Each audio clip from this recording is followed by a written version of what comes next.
எல்லாருக்கும் வணக்கம். இங்க வந்திருக்கும் அனைவருக்கும், பிரஸ், மீடியா, மேடையில் வீட்டிற்கும் பார்த்திபன் சார், ப்ரொடியூசர் சார், எல்லாரும், ஆக்டர்ஸ், என்னோட குட்டி ஆர்டிஸ்ட் எல்லாம் இப்போ வளர்ந்துட்டாங்க. தளபதி சார், எல்லாருக்கும் உங்க தேவயானி ராஜ்குமாரன் அன்பான வணக்கம். இது ரொம்ப சந்தோஷமான ஒரு தருணம் இது இல்லையா? 22 வருஷம் கழிச்சுட்டு மறுபடியும் எங்களோட படம் ரிலீஸ் ஆகுது. யாருக்கு தெரியும் இது 22 இயர்ஸ் முன்னாடி நம்ம நடிக்கும் போது? யாராவுக்கு தெரியுமா? பார்த்திபன் சார் தெரியுமா நமக்கு? இந்த ஃபில்ம் மீண்டும் ஒரு டைம் ரிலீஸ் ஆகும். 22 வருஷம் கழிச்சுட்டு மறுபடியும் இந்த மாதிரி ஒரு ப்ரெஸ் மீட் நடக்கும். நாங்கள் இதை பற்றி பேசுவோம். It's a miracle. நான் நினைக்கிறேன் இது ஒரு மிரக்கிளான ஒரு மேஜிக்கல் மூமெண்ட். இது எதுவுமே நம்ம நினைச்சதே கிடையாது. ஆனா ஏதோ ஒரு மிரக்கல் மாதிரி ஒரு மேஜிக் நடந்துட்டு இருக்கு. அப்பவும் நடந்திருக்குது, இப்பவும் நடக்குது.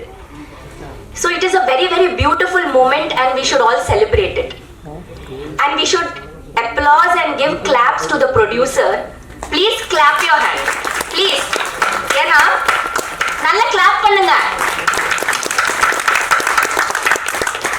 ஒரு தயாரிப்பாளர் ஒரு படம் எடுக்கிறதுக்கு, அதுவும் இந்த காலகட்டத்துல ரிலீஸ் பண்றதுக்கு எவ்வளோ கஷ்டம், எவ்வளோ போராட்டம். எப்பவுமே ஒரு தயாரிப்பாளருக்கு ஒரு படம் ரிலீஸ் பண்றதுக்கு ஒரு பிரசவம் மாதிரி ஒரு பிரச்சனை இல்லையா? பிரசவம் கூட ஈஸியா இருக்கும்னு நினைக்கிறேன். ஆனா ஒரு படம் ரிலீஸ் பண்றது அந்த அளவுக்கு ஒரு கஷ்டமான ஒரு செயல்.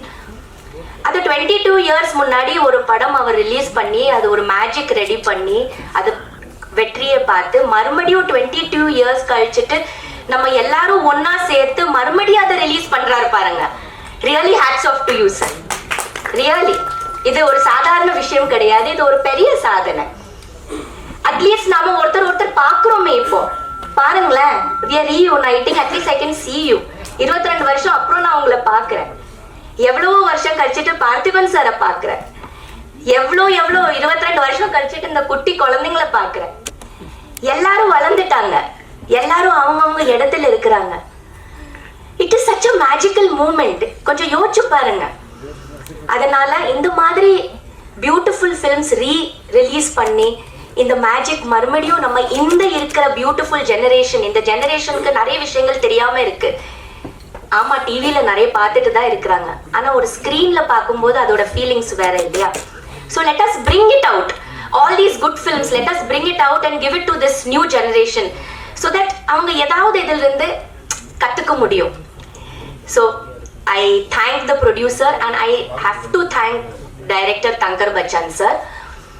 ஏன்னா அவர் கூட நான் ரொம்ப பியூட்டிஃபுல்லான ரொம்ப கிளாசிக் ஃபிலிம்ஸ் பண்ணியிருக்கேன் சார் கூட. என்னோட ஃபர்ஸ்ட் ஃபிலிம் காதல் கோட்டையில தங்கர் பச்சன் சார் தான் கேமராமேன். நேஷனல் அவார்டு வரைக்கும் போயிடுச்சு படம்.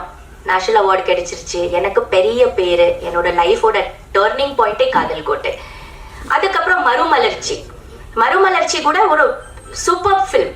எனக்கு நல்ல பேர் வாங்கி கொடுத்தது. இது வரைக்கும் ஒரு கிளாசிக்கான ஒரு சூப்பரான ஒரு ஃபில்ம்னு சொன்னா மறுமலர்ச்சி. அதுலயும் தங்கர் பச்சன் சார் கேமராமேன். அதுக்கப்புறம் பாரதி, மகாகவி பாரதியார் மேல ஒரு படம் எடுக்கிறாங்கன்னா அதுல செல்லம்மாவா எனக்கு நடிக்க சொன்னது தங்கர் பச்சன் சார் தான். நான் ஷூட்டிங் பண்றேன், விஜிபி ஏதோ லொகேஷன்ல ஷூட்டிங் பண்ணும்போது டைரக்டர் சாரும் தங்கர் பச்சன் சாரும் லொகேஷன்ல நீங்க செல்லம்மாவா நடிக்கணும் அப்படி சொன்னாங்க. அப்போ எனக்கு செல்லம்மா கூட எனக்கு தெரியல. எனக்கு அதையெல்லாம் எதுவுமே தெரியல. இல்ல, நீங்க இந்த கேரக்டர் பண்றீங்க, நாங்க எல்லாமே உங்களுக்கு அந்த விஷயத்த சொல்றோம், இது கரெக்டா இருக்கும் உங்களுக்கு, நீங்க கண்டிப்பா இதை மிஸ் பண்ணாம நீங்க கண்டிப்பா பண்ணணும்னு சொன்னது தங்கர் பச்சன் சார் தான். அதுக்கப்புறம் இன்னொரு படம் கண்ணுக்கு கண்ணாக, இந்த மாதிரி நிறைய படங்கள் அவர் கூட ஒர்க் பண்ணியிருக்கேன். Excellent director, excellent writer. அவரோட கேமரா வரைக்கும் ஒரு பெயிண்டிங் மாதிரி இருக்கும். ரொம்ப அழகா இருக்கும், ரொம்ப லைவா இருக்கும். அவரோட கேமரால மேக்கப் போட வேண்டியதே இல்லை. அப்படியே வந்தோமா ஷூட்டிங் பண்ணோமா அந்த மாதிரி ரொம்ப கேஷுவலான ஃபீலிங்ஸோட விளையாடுற ஒரு ரைட்டர் அண்ட் கிரியேட்டர்.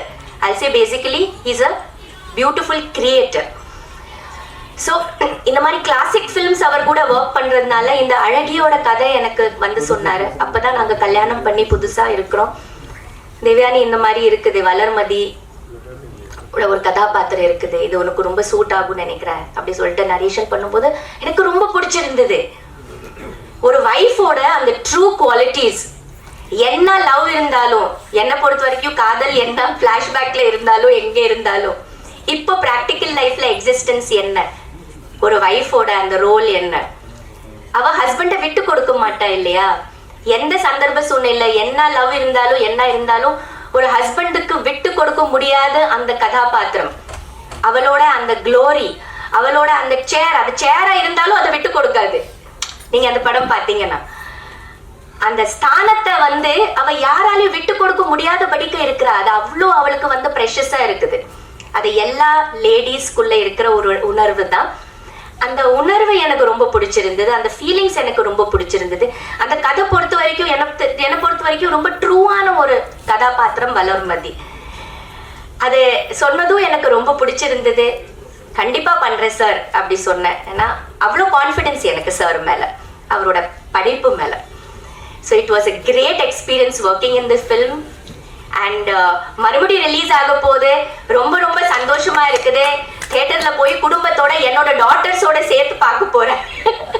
யோசிச்சு பாருங்க, அப்ப அவங்க இல்லவே இல்லை, இப்ப அவங்க எல்லாம் வளர்ந்துட்டாங்க இருக்காங்க. ஸோ அவங்கள கூட்டிட்டு போய் ஒரு படம் மறுபடியும் நம்மளோட படம் தியேட்டர்ல வரும்போது அதை மீண்டும் பார்க்குற ஒரு தருணம் இருக்குது. It is so exciting and so happy feeling. இது எல்லாருக்கும் கிடைக்காதுன்னு நினைக்கிறேன். எனக்கு ரொம்ப கிடைச்சிருக்குது. எனக்கு ரொம்ப சந்தோஷம். நான் ரொம்ப கொடுத்து வச்சுவேன் நினைக்கிறேன். Thank you so much. மீடியா எல்லாம் நல்லா பப்ளிசிட்டி பண்ணுங்க, எல்லாரும் வர வைங்க தியேட்டர்ல.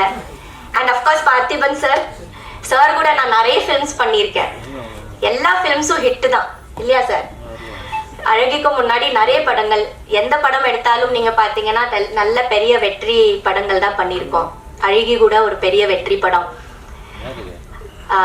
அவரோட சப்போர்ட், அவரோட அந்த என்ன சொல்றது, எக்ஸலண்ட் ஒரு கோ ஆர்டிஸ்டா நாங்க பண்ண அத்தனையோ படங்கள் வந்து ரொம்ப சக்சஸ்ஃபுல்லா, ரொம்ப ஹிட்டா, எல்லாருக்கும் ஒரு பிடிச்ச படம் இன்னும் இருக்குது. ஸோ அதுல அழகி கூட. அப்புறம் ஒரு கேள்வி நான் பார்த்திபன் சார் கிட்ட கேட்கணும். உங்களுக்கு வளர்மதி பிடிக்குமா சார், இல்ல தனந்தா பிடிக்குமா? யார் மேல உங்களுக்கு காதல் அதிகம் சொல்லுங்க. இப்ப முடிவு பண்ணிடலாம். இது தப்பான விஷயம், சொல்லுங்க. எனக்கு இப்போ எல்லாரும் அது சொல்லும் போது எனக்கு என்னமோ ஒரு சின்ன உள்ள ஃபீலிங் வருது. என்னடா இது, இது நமக்கு தெரியணுமே.